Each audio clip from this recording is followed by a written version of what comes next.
顶礼本师释迦牟尼佛，顶礼文殊智慧勇士，顶礼传承大行上师，无上甚深微妙法被千万劫难难遭遇。我今见闻得所知，愿解如来真实义，为度化一切众生，请大家发无上殊胜的菩提心。那么今天呢，就是给各位所宣讲的，就是所谓的三殊胜啊，就是三殊胜。这个三殊胜呢，就我们行持任何一个善法呢，就不可缺少。所以呢，我在今天呢，就是利用这个时间当中给大家做简单的介绍。因为我们不懂三殊胜的话呢，很多的善根啊，就是一方便法没办法这个摄持，中间呢就是一分别杂念呢就是进行散乱，最后的话呢就是因这个回向没有这个摄持的话呢，这个善根就是无法增长。所以说呢，在我们的这个藏传佛教当中呢，就是所有的历代的高僧大德们呢，非常的重视，这个三殊胜啊，三殊胜。那么这个三殊胜呢，就是简略的有些修行呢，在这个大圆满信心修习大彻书和大圆满谦信引导文当中都有所这个提及，就都说了一些教言。平时呢，我们这个上师如意宝就是每一次给大家这个开课的时候，或者呢就是到一些别的地方讲经说法的时候呢，就经常宣讲这个三殊胜的窍诀。所以我相信我们作为一个后学者来讲呢，大家尽量的以这个三殊胜来摄持自己所做的一切善根。如果我们没有这样的这个方便方法的话呢，有些人虽然在这个很长的时间当中就行持善法，做的功德也相当大，但是呢，真正就是获得的这个利益就有多少也很难说的。做任何一个善法呢，其实以方便方法来摄持是很重要的。现在我们做任何一个实践的事情的话呢，如果具有方便法呢，那就很容易的。就现在我们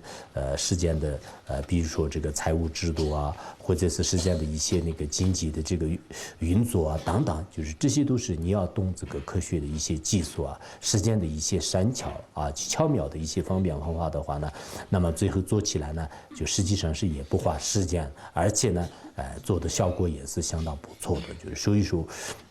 我们行持善法呢，就是也应该就是需要这样的这个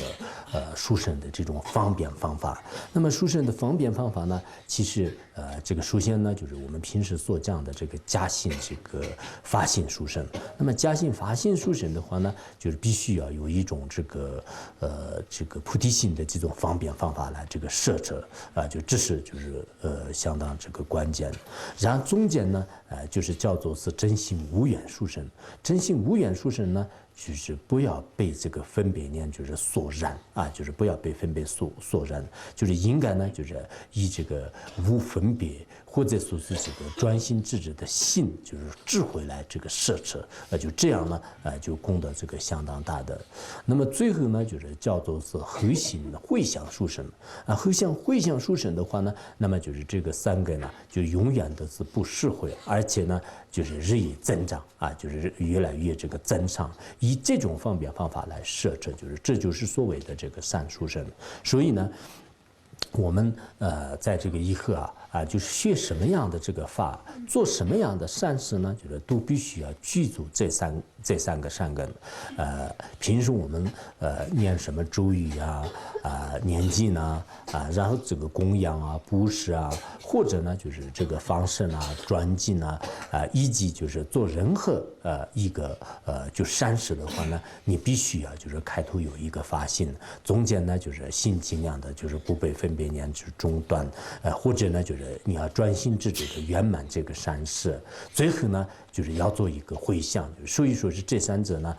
就是对我们的这个行持善法来讲是不可缺少就是不可缺少。因此我今天呢就是在这里就是给大家简单的这个开示一下。我希望呢，我们这个所有的行持善法的这些佛友们呢，就经常要牢牢的这个记在自己的心间，不仅是记在自己的心间，而且自己呢，在这个日常生活当中，你要行持善法的时候呢，就要用上啊，就是应该以这些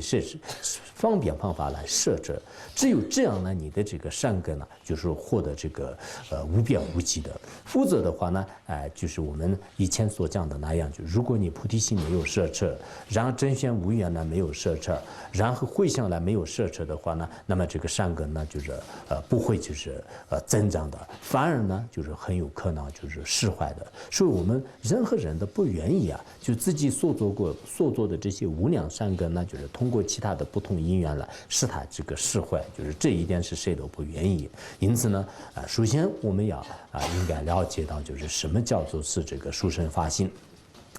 那么这个殊胜的这个发心呢，其实做什么样的事情呢，就是都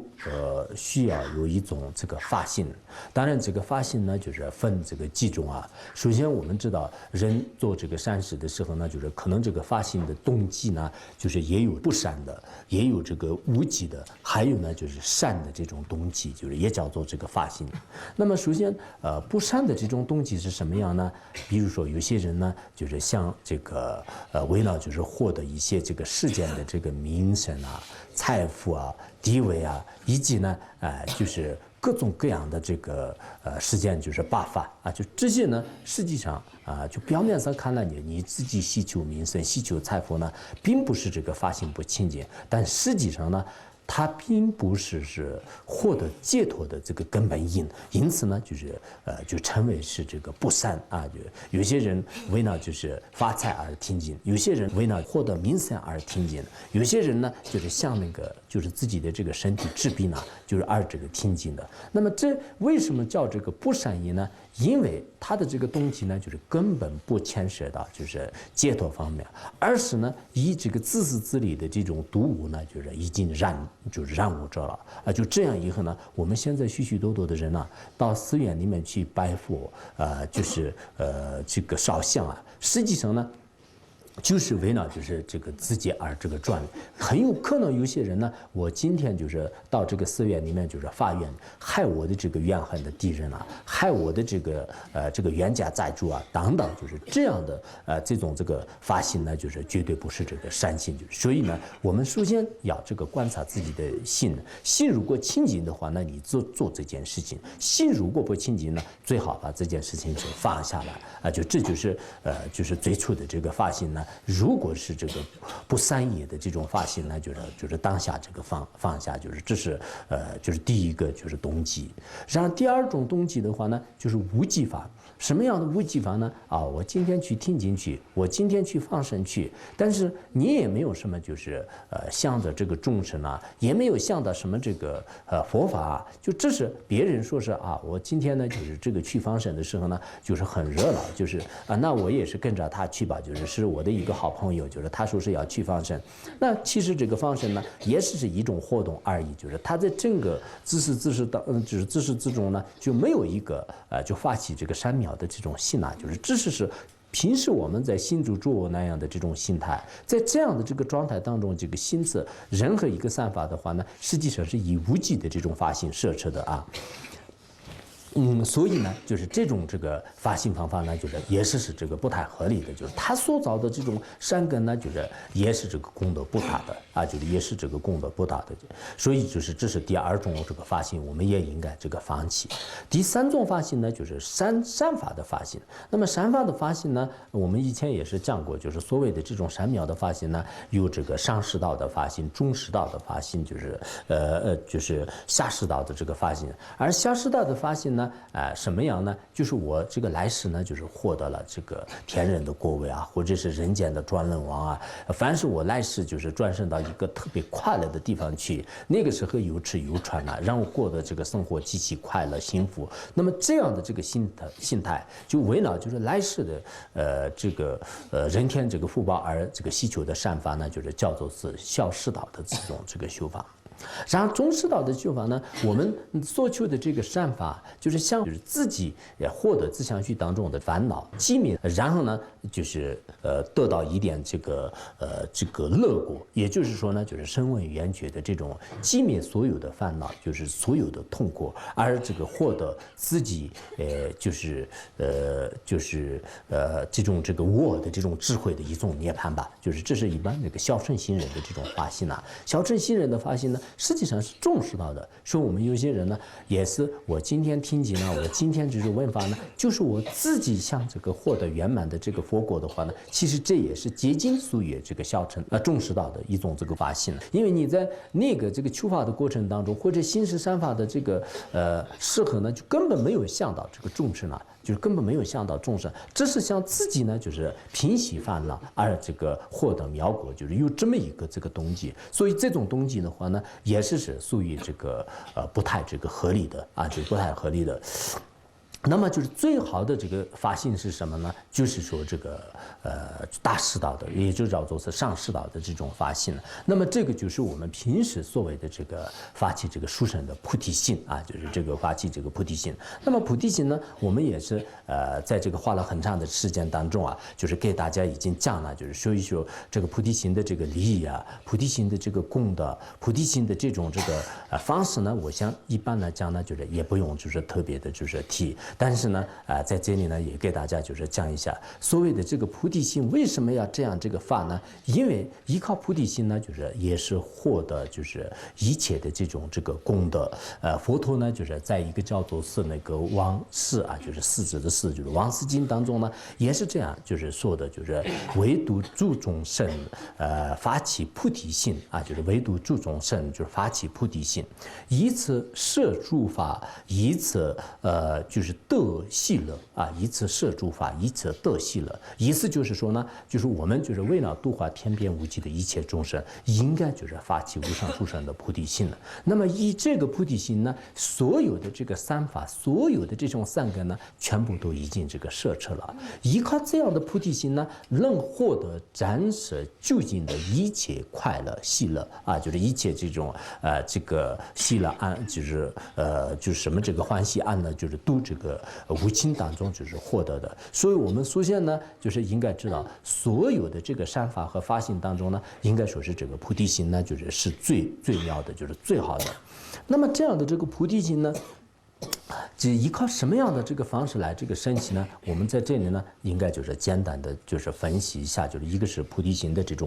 个因啊，就是菩提心的因呢，当然是经观专论和就是不同的一些这个经典论点当中呢，就是都有不同的。但是最根本的是什么呢？就是菩提心的因呢，就是大悲心啊，就是这一点就是大家应该清楚。如果我们对众生没有升起大悲心的话呢，那所谓的这个菩提心呢，就是也是无法这个升起来啊，就是这是这个很多的这个历代的这些传承诸圣们呢，就是都是公认的啊，就是都是这个公称的。因此呢，就是自相续当中呢，就是一定要就是掀起这种大悲心。佛陀在这个佛经当中呢，就是也是已经这个说了，就是所谓这个菩萨呢，就是不用学习就是多法，就是只学一法。何谓一法？就是才来大悲心。就是学这个很多的法不用学，就只学一个大悲心。那么这个大悲心的重要性呢，就是以前我们也学过很多嘎登派的，就是上师们呢，就是对这个看见被可怜的众生的时候，怎么样这个修大悲心，就是这个状况呢，就是可能就是布多瓦的这个公案呐，姜娃娃的公案呐当中，就是都已经这个学过了，大家都非常这个清楚。所以你的相续当中呢，什么时候就是看见可怜的众生真的升起这个无为的这种大悲心的话呢，那么就是菩提心呢，就是依靠就是它而这个增长的。就像我们前面讲的那样，就是无著菩萨也是在这个什么那个在显现上吧，就是显现上的话呢，这么长的时间当中闭关呢，就是后来没有见到本尊，就是没有升起菩提心，最后自相续当中对这个可怜的众生升起悲心的刹那呢，就是他的相续当中也真实成了这个真实那个升起了这种菩提心了。还有以前我们藏地呢，就是有这样的一个公案，就是在违藏地方啊，就是在违藏地方呢，就是有一个人当时那个有一个屠夫啊，就是他屠夫呢，就是经常杀生，非常的这个厉害的。后来呢，就是他看见有个别的众生的时候呢，就是他在他的这个相续当中呢，真的升起了这个背信。升起背信的时候呢，有时候呢，就是放下屠刀，立即成佛，就是他当时真的那个就是不愿意就是再杀了，就是然后他自己也想起了自己以前所做的这些罪业啊，就是非常的这个可怕，然后他自己想自杀，就是从那个悬崖当中呢，就是跳下去。悬崖当中跳下去的时候呢，结果没有这个落地，就是而直接呢就是前往这个清净刹土了，就是那这样是真的很这个快乐的，就是还有一个就是在那个就是也是在那个卫藏就是拉萨那边吧，就是以前也是传承上师们都经常这样讲，就是有一群人呢就是依靠这个船只过河的时候呢，就是后来就是那个就人呐、就是载的人太重了，就是然后这个船呢，就是慢慢就是沉下去了，就是害怕所有的人呢，就是都会这个淹没在这个水当中。其中有一个人的背信就是相当的这个强呢，就是他呢，就是像那个就为了就是救活这些众生呢，就是我自己呢，就是还是跳河去，就是然后他自己呢就摇身就是跳河，摇身跳河之后的话，他从来不会游泳，但是呢，他好像那个就很快的，就飞快的，就是到达这个岸边，就是所以呢，有时候我们的这个相续当中真的升起了就是特别强烈的这种背信的话呢，一方面就是自己的所有的这些功德呢，就是应该说是自然而然就是产生的，同时呢，就是这个菩提心呢，就是有了基础啊。就前两天我们在那个辩论的时候呢，很多道友就是关于这个菩提心的印上面呢，也是这个做了就是很好的这种分析，但这些分析呢，也是有时候呢，就是理论上面的这个分析，真正在自相续当中要从那个实际的一些佛教的这个体验呢，就是理论和体验呢，有时候是还是有一种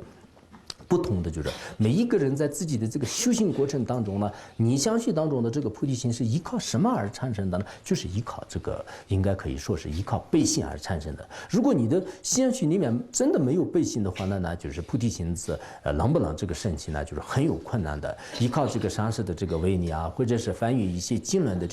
这个加持啊，那这样也是偶尔这个会升起的。但是真正的这个它的来源呢，应该说是这个是什么这个。大悲心啊，就是菩提心的因，就是应该这样来了解。然后菩提心的这个所缘是什么呢？就是菩提心的这个所缘呢，就是天边无际的一切众生啊。莲花生大师也是说过，就是说是世界上的所有的这个众生呢，没有一个就是不当过这个父母的，就是都是这个就当过自己的这个父母。所以我们应该就是知道，我现在这个要发菩提心的话，那这个对境是什么呢？就是天边无际的所有的一切众生。那么如果这些众生呢，就是没有就是好好的这个观的话呢，那就是所谓的这个菩提心呢，就是没办法这个升起，他的这个所缘愿，我们经一名当中讲的这个所缘愿的这个众生呢就没有的。普贤行愿品当中也讲了，就是天边无尽呢，众生无尽，众生无尽，烦恼无尽，烦恼无尽的话呢，我度化他的誓言也是无尽的。那么有这样的这种誓言的话呢，这就是所谓的这个菩提心啊，就是必须要具足这样的这种这个所愿啊，就是具有这样的这个所愿。然后这个菩提心的这种这个自相续当中是怎么样这个升起，怎么样这个修炼呢？修炼的方式呢，如果是上根者的话呢，那么日日夜夜自己的所作所为全部是利益众生的心态来施持，这就是我们这个最这个起码的一个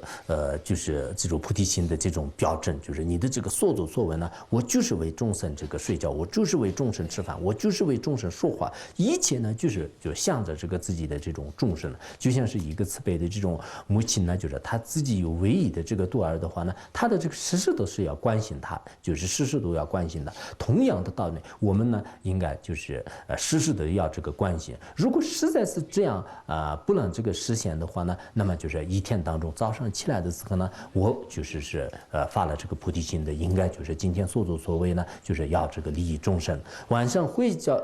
睡觉的时候呢，也是要想到这个众生，就是那么这两者呢，就是不可这个缺少，就是这就是所谓的这个菩提心来摄持如火这个性差，这一点呢也应该就是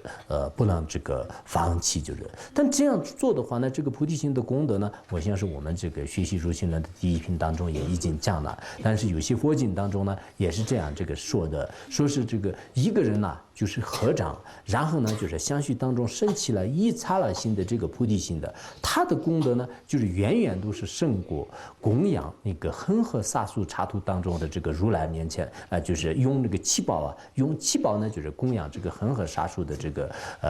个如来就是释放如来，就是释放如来的这个功德，就是刚才那个超过了就是他的功德。所以我们现在呢有没有这个机会就是有这个七宝就是供养这个恒河沙数，不要说就是现在一个如来的这个面前呢，我们这个供养的能力条件都是不具足的，因此这个菩提心的功德呢的的确确也是非常非常的这个大。所以说我们现在呢就是第一个就是要这个做任何一个心持善法，就是说做这样的这个善法的话呢，就是首先就是必须要这个菩提心来这个摄持。如果你菩提心来没有这个摄持，或者是以这个恶心来摄持，或者是以无记法来摄持的话呢，那么就是这个善法呢就是不妙的，就没有这个很大的这个功德。因此呢我非常这个希望就是我们在座的很多道友呢，就是有时候就经常就是花时间呢做很多事情呢。那这样的话呢，你刚开始的时候呢，应该有一个发心。比如说我们有些人呢，就每天的是心持善法的机会没有的话呢，那你这个上班走路做任何一件事情，甚至呢你到这个女友逛逛去的话呢，我今天所做的事情呢，就是为了就是利益众生。但愿呢我在这个过程当中是遇到众生，就是为众生有利，就是发这样的一个心的摄持呢，我觉得是几秒钟的事情，就是这不是这个特别的困难。如果有了这样的话呢，那么就是实践当中的这个巧妙法呢，就是还是难以想象的。因此它的功德呢，就是也是不可估量。因此我们在这里呢，给大家就是第一个就是所谓的这个殊胜呢，就是说这个发心就是菩提心的这个摄持，发心这个菩提心的摄持呢，就是每一个大乘这个修学的这个佛教徒来讲是千万就是不能这个忘记。首先如果你自己有了这样的一种观念的话呢，做什么样的善事，就是第一个要想起这个菩提心就我们每次这个讲经说法的时候，也是经常就是为了天边一切众生，就是要这个发这个菩提心就发菩提心。那么你们这个做任何一件事情，我今天要念经，我今天要就是磕头，我今天要修加行，我今天做什么？刚开始的时候呢，就是自己心静下来，我今天所做的事情呢，不是自己就是获得这个无病健康或者是得一些这个名为那样就是财产这些都是世间法就即使三宝的这个价值呢，对你的这种身体无病这些都是肯定会带来的，就是这个是没有什么这个怀疑的。但是呢，就是这个是并不是非常这个究竟的，也有这个有价值的这种发心。因此，我现在呢，就是不要被这些不善和无忌的这个心态就是所这个被用，一定要就是以这个大乘的这个殊胜三巧方便方法，以菩提心来这个摄持所以有了这一颗心的话呢，那么我们前面就是讲第一品当中所讲的那样的，就是你原来就是频繁庸俗的一个分别念呢，也是已经就变成了就是价值昂贵的这种这种像纯净般的这种这个发心，就是所以说呢我们现在很多人就是真的就是不会这个信善法，就是信善法。你光这样这个发一个心呢不行的，就是以前前心当中也讲过，就是发心不为重要，圣心很重要。你相信当中真的要圣起我真的为众生做事情，就我真的为众生就是信持善法，以这颗念头呢就是就非常这个珍贵。这一点呢，我们这个所谓的这个凡夫人就是所谓的这种凡夫人呢，就是也可以升起如此的这种世俗菩提心。这种这个菩提心呢，逐渐也是具足就是愿这个众生和愿护国的，就是这两个这个条件。就是所以说呢，我们大家就是这个三殊胜当中呢，就是所有的这个高僧大德们呢，就是一再这个强调，就是第一个就是菩提心呢，就是不能这个缺少就是这是就是第一个殊胜。那么第二个殊胜呢，就是说我们心持这个善法的时候呢，就是心就是不能就是往外这个散乱，就是真正的这个所谓的真心无缘的话呢，就是你安住在一种这个境界当中，就是这个安住的一种这个意思吧。就是这个真心无缘呢，就是在所谓的这个梵语当中呢，就是叫做是就是那不嘎，就是所谓那不嘎，那不嘎呢就是无分别的意思啊，就是无分别的意思。那么无分别呢当然就是指的是这个生者的智慧啊，就生者的入根本的这种入根本就是会的一种这个智慧。那么这是我们现在凡夫人呢，就是真正能不能就是做得到呢？就是这一点也是有一定的这个困难。实际上呢，我们真正要心持无漏的这种善法，就是获得这个无漏的这种功德的话呢，那么就是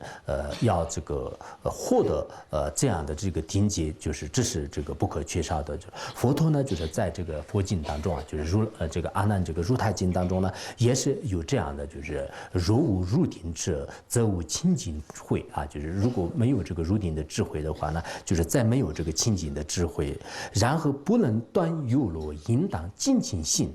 就是如果你没有这个入定的智慧啊，没有这个清净的智慧，那就是不能断除这个有漏，应该这个。所以说呢，我们这个心持善法的人呢，一定要尽情的信。他这里所讲的是什么呢？就是所谓的这个真如智慧。所谓的这个真如智慧没有的话呢，那么我们这个凡夫人啊，就是心不在焉，就是然后就是心外散乱，在这样的这个过程当中，而行持的这个善法呢，就是实际上是一种有漏的这种善法，因此呢，就是功德也是不是特别的大。但是我们现在凡夫人真的要做到这样的这个三轮体空和真心无缘呢，就是也有一定的这个困难。因此呢，我们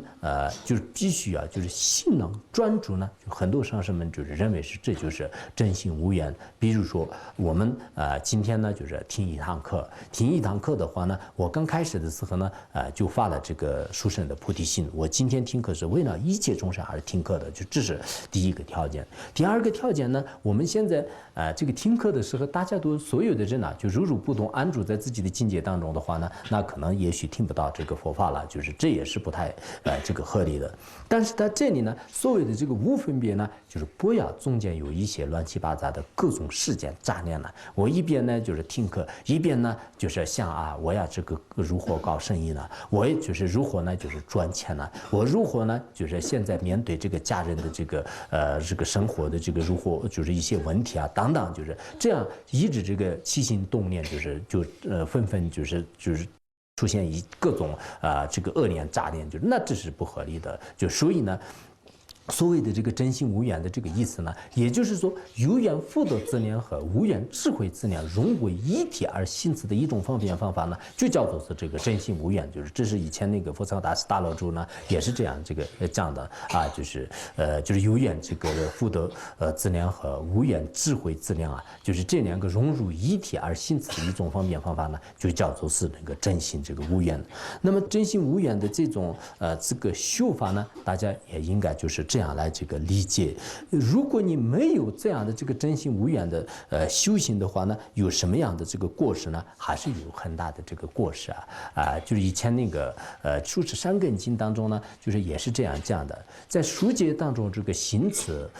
持戒就书戒当中这个行持持戒，长久呢就是修持安忍，但是如果心呢就是没有这个被真如摄持的话呢，就是成为外道有这样的这种校正。所以说呢，我们表面上看的呢，好像那个他持的戒律呢，就是也非常的清净，时间也是长达就是多戒当中，然后行持安忍波罗蜜多呢，就是也是非常的这个成功，也时间也极为漫长的。可是你心里面呢，就是根本没有就是以这个真如智慧来摄持的话呢，那么就是外道当中呢没有什么差别。有些外道的这个教义当中呢，就是修安忍忍持呢也是相当不错的。再加上是就长期当中就是在长期以来一直修什么这个就是依靠这个无火就是吃一些就是戒律啊，这种行为是外道也是有的，所以就是这个是不太关键的。我们这个佛教呢，就是信就是要善根，信要善，而且这种善呢，就是被这个如定智慧所摄持，这一点就是极为的这个重要。那么真正的所谓的这个什么就是真心无缘的这个含义呢，就是大家一定要知道，所谓的真心无缘的这个含义呢，就是在这个佛陀的大僧辩经当中呢，就是也是有这样的这个校正，就是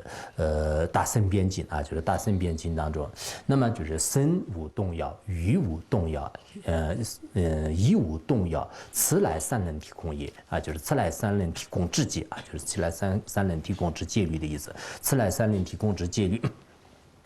那么意思就是说呢，从这个角度当中，我个人呢就是这样这个分析的。我们做任何一个善法的时候呢，就是身体呢如山王一样，就是如如不动的。比如说你要听经的话呢，你这个身体呢就是不能就是东看西看啦，就是一直呢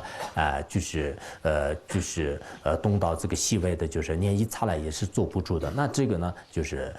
这个不是这个身如如不动的，就是应该就是身呢就是如这个山王一样的这个如如不动的。然后自己的语言呢，在那个时候呢，就开始就是说各种就是一些这个胡言乱语呢，就是这也是不合理的。应该就是语言呢，就是全部不说话。就是你行持善法的时候呢，尽量的你念经呢，行持善法、磕头啊，那个时候呢，就是世间的就是各种各样的这些语言呢，就是全部放开，就是不要这个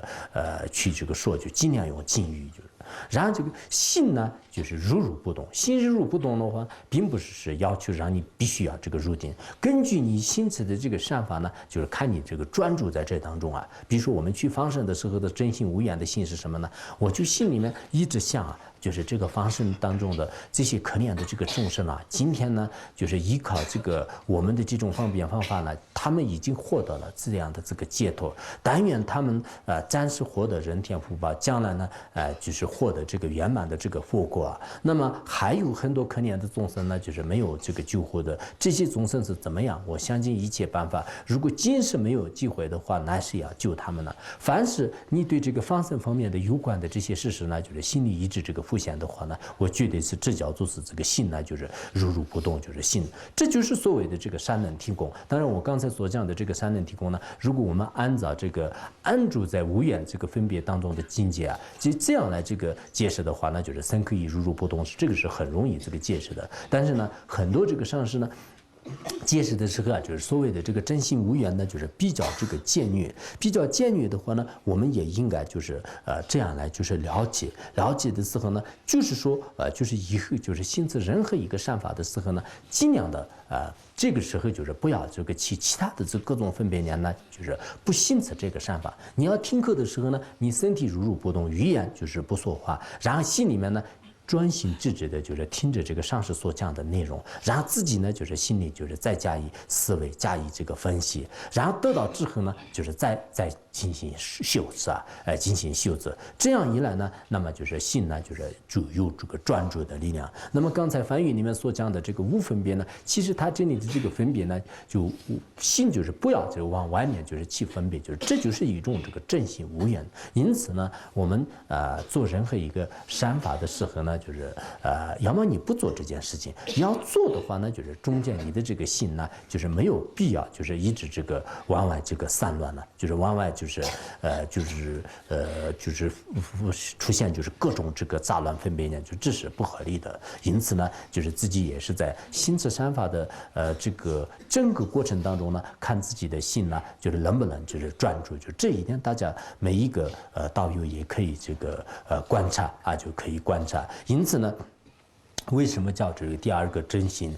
这个无缘这个殊胜呢，就是他这里无缘呢，就是不要被这个其他的这个分别杂乱就是中断。应该呢，就是把这件事情就是做的就是圆圆满满啊，就是要做的圆圆满满的话呢，你必须要心专注。如果心不专注的话呢，你身体呢就是再怎么样这个就不动啊，就其实也起不到什么作用的。因此，我们就是讲这个真心无缘的时候呢，大家也应该了解，就是做任何一件事情呢，在这个过程当中，就是不要有这个其他的这个违缘，其他的一些杂乱就是念头呢，就是进行中断，就是一定要就是这个33种，就是这就是所谓的这个真心无缘。那么最后呢，就是跟大家也讲一下，就是所谓的这个回向啊，就是接行这个回向殊胜。那么接行回向殊胜的话呢，应该这个清楚，就是如果我们没有这个回向的话呢，以前就告诉大德们呢也已经讲了，就是没有这个回向的这种善根呢，就是通过4种因呢，就是通过4种因呢也进行摧坏的。第一个因呢，就是产生这个嗔恨等烦恼呢，就是也这个摧毁的。比如说我们做了一个善根，但是没有回向的话呢，后来在自相续当中升起这种嗔恨心呢，升起这个刹那间的嗔恨心的话呢，那么就是百劫或者前劫所积累的这些善根呢，就是容易就是摧毁的，就是所以呢，就是这也是一种这个摧毁的因，那就摧毁的因。那么第二个因呢，如果我们没有好好的这个回向善根的话呢，那么自相续当中呢，就是有时候产生烦恼，然后在别人面前呢，就是炫耀自己的这种善根了啊，我昨天做了什么样的这个功德啊，我以前就是做的什么样的这个善根啊，然后我念了这个100万什么什么的这个名号，我这次给别人这个捐款就是做了什么样的这个佛事啊，在别人面前经常呢就开始这个炫耀自己的这个功德，而这样炫耀自己的功德的时候呢，那么就是你的善根呢，就是逐渐也是会坏的。那你回向完了以后呢，你怎么样宣传都是说没有事，就是所以说呢，我想现在有些人呢，就是做善根是特别喜欢那个就是给别人讲啊，我今天就做了什么事情呢？我前天做了事情，我其实在10年前也是做功德的，如何。那你如果10年前的已经把它这个回向完了的话呢，你怎么这个说啊，也实际上是可以的。如果你没有回向的话呢，那么这个善根呢，就是很容易这个摧毁的，就是这是就是善根被这个容易这个摧毁的。还有一个呢，就是说我们这个对这个善法就是升起这个后悔心了啊。比如说我以前呢就是做了一个善根，就是后来呢就是觉得是当时的这个善根呢就是做的不太好。比如说我对这个什么这个寺院里面就是供养什么钱呐，或者做什么事情，当时我发现很就清醒的，但后来呢就是觉得好像这样做不太合理的，就好像产生一种后悔心。那这种后悔心呢，以前的这个善根呢，就是也会这个摧毁的。但是我们回向完了以后呢，就是也不会这个摧毁，就是所以这也是一个就是也是这个摧毁这个善根的这个因呢。最后一个这个摧毁善根的因呢，就是说颠倒回向。颠倒回向的话呢，我们本来呢就是所做的这些善根，就是为了就是利益一切众生而这个回向的。可是有些人呢，就是做颠倒回向。我今天听课的这个善根呢，就是回向于这个什么就是某这个众生啊，就是让他呢就是多得病呢，就以三宝的加持，让他马上就是让他把他离开世间呢，或者说是我今天就是所得来的这个善根呢，就是回向我的原地呢，就尽快的时间当中离开这个世间呢，等等，就是这种这个回向的话呢，实际上是不符合是善法，就是颠倒的这个回向。但是你如果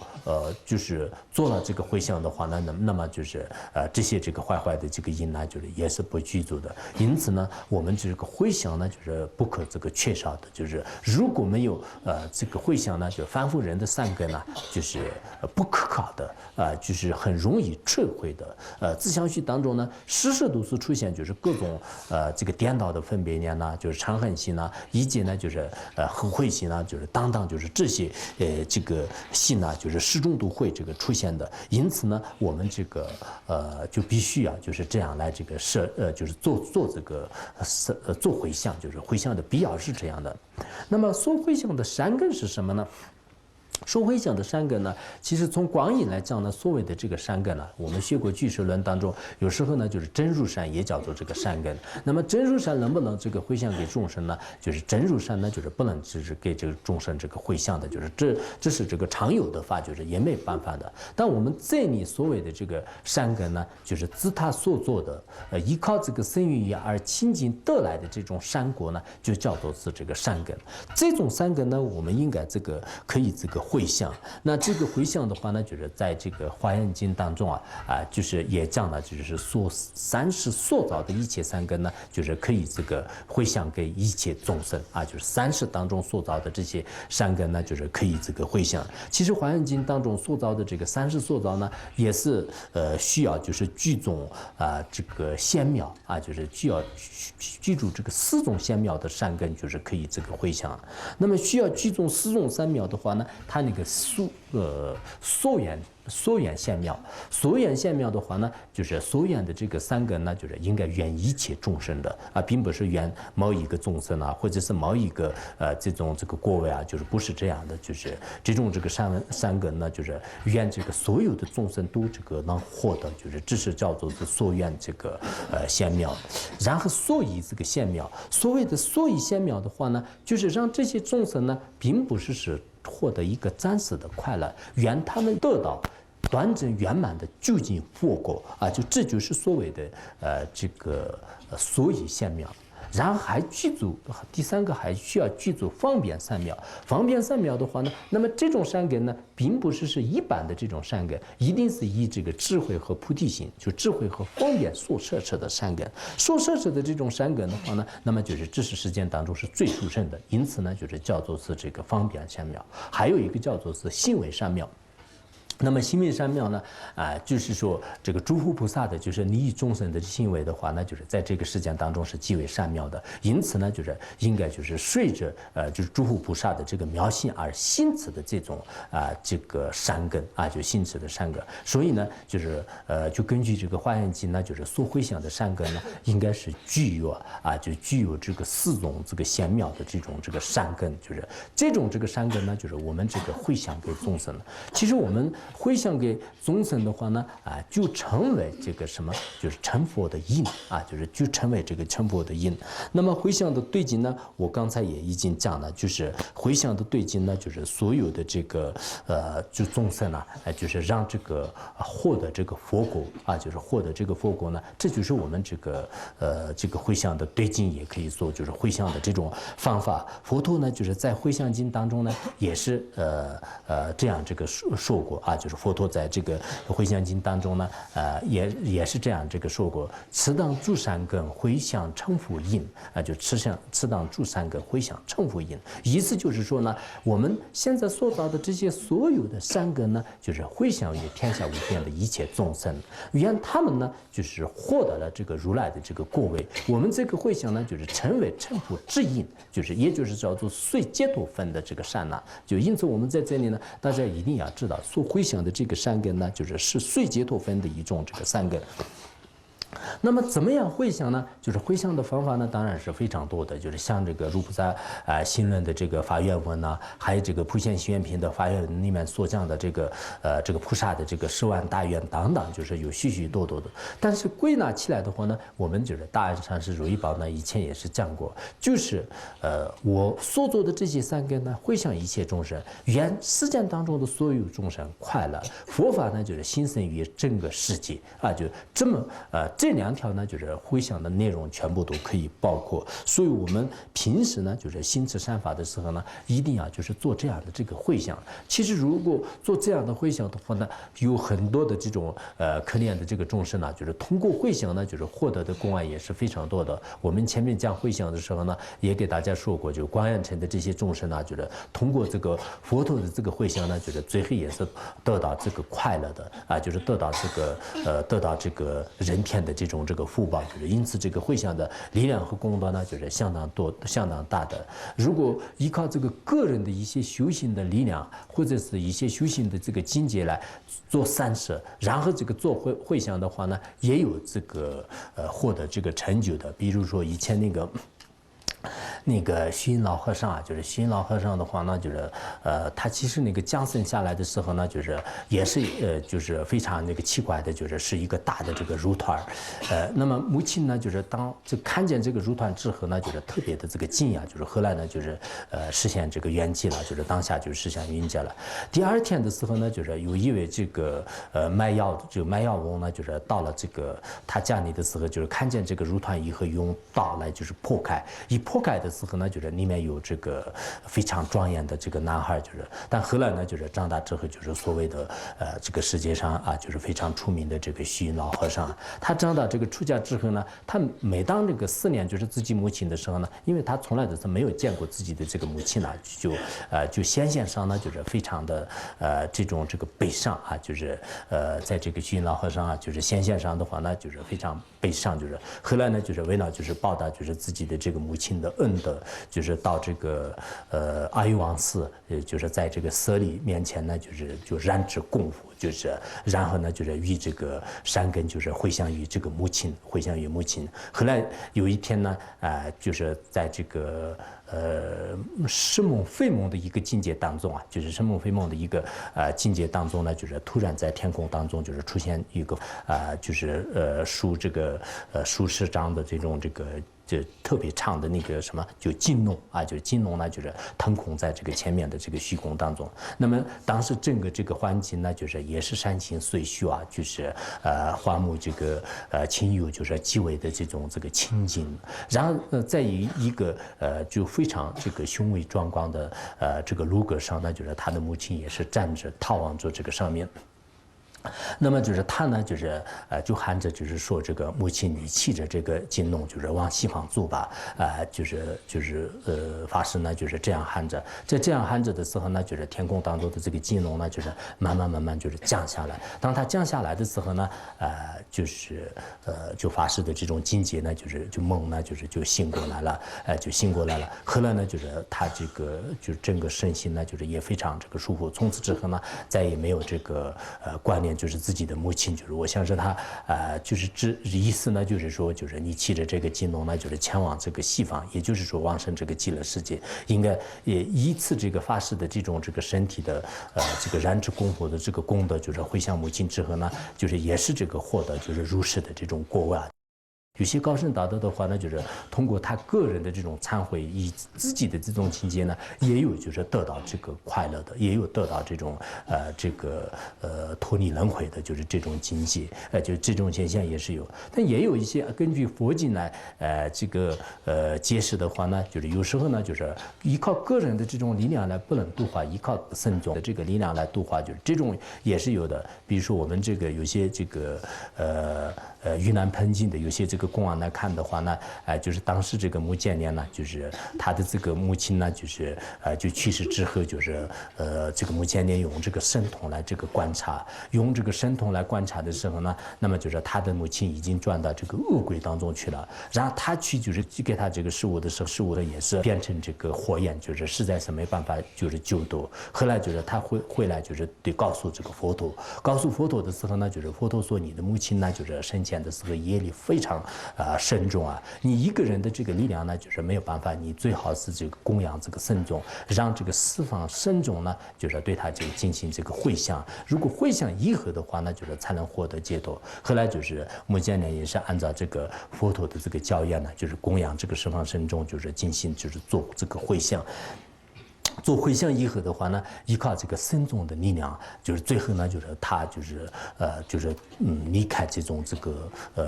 恶鬼，就是获得这个天界的这种果位。那么后来呢，就是所谓的这种就盂兰这个喷发会啊，就是在这个汉传佛教当中呢，就是也是这个7月14号，就是每年都是这个举行，就依靠这种回向方法呢，就是救度就是自己相关的一些那个就是这个父母啊，就是父母这个众生啊，就父母这个众生，就是这样的一种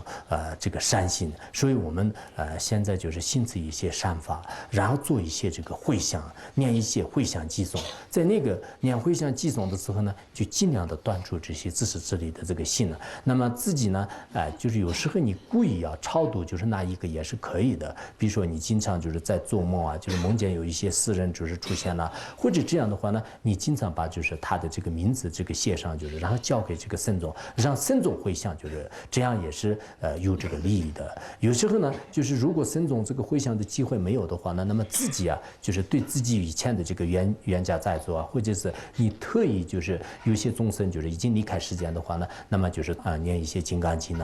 就是做一些这个佛事来，就是对他进行回向。所谓的这个回向呢，我们就是上师如意宝以前讲过，就是把这个回向呢，就是赐给众生，也就是让众生呢分享，就是这个意思。因此呢，我们当然这个回向的时候，刚才就是根据两个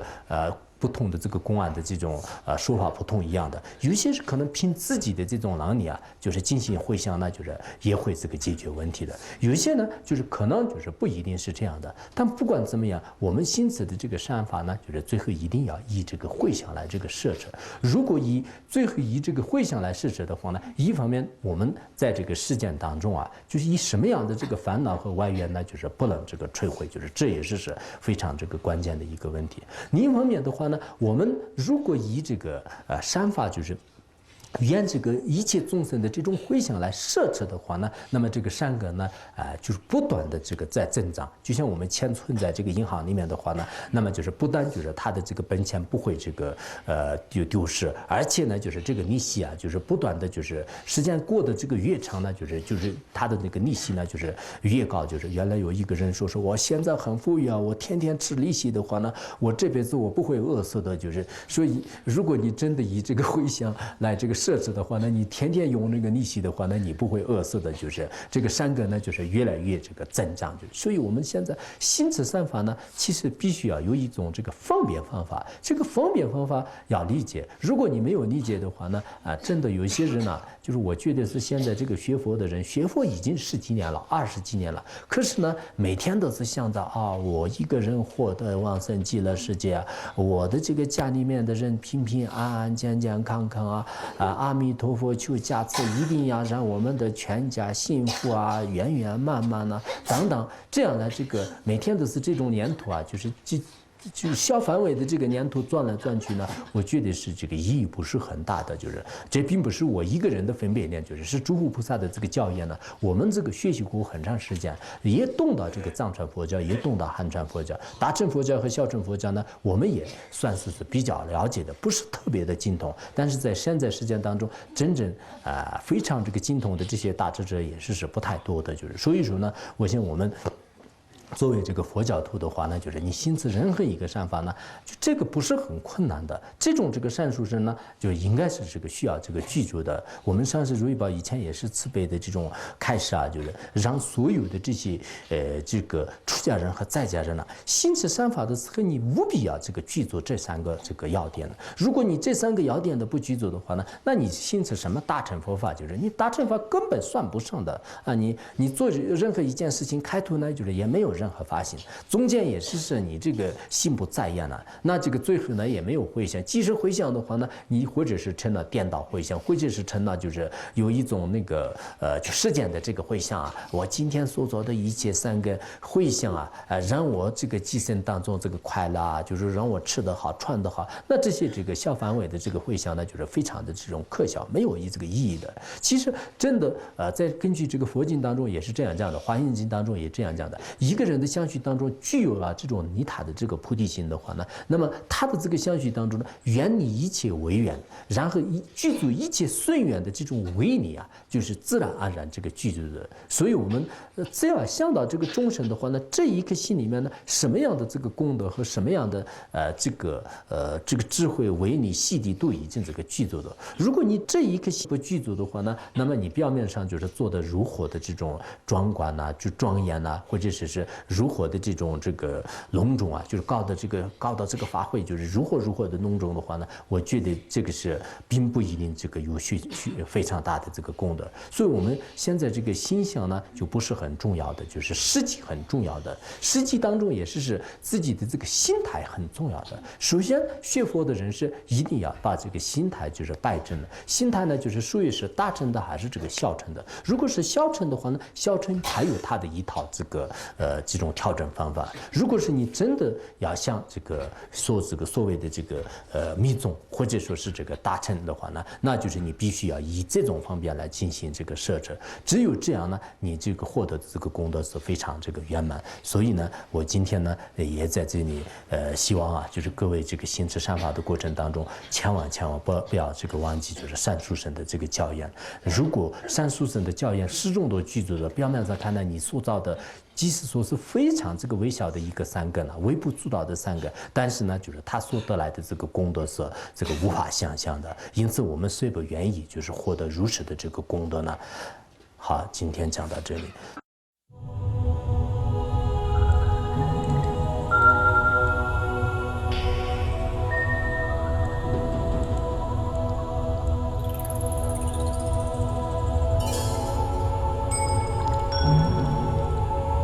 Sonam dei tamse vogaya tonne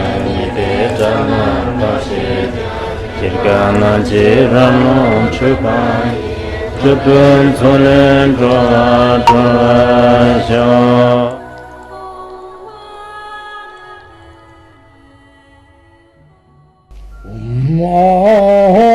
Banzangara Badna Asadardha Banzangara Badna Asadardha Banzangara Badna Asadardha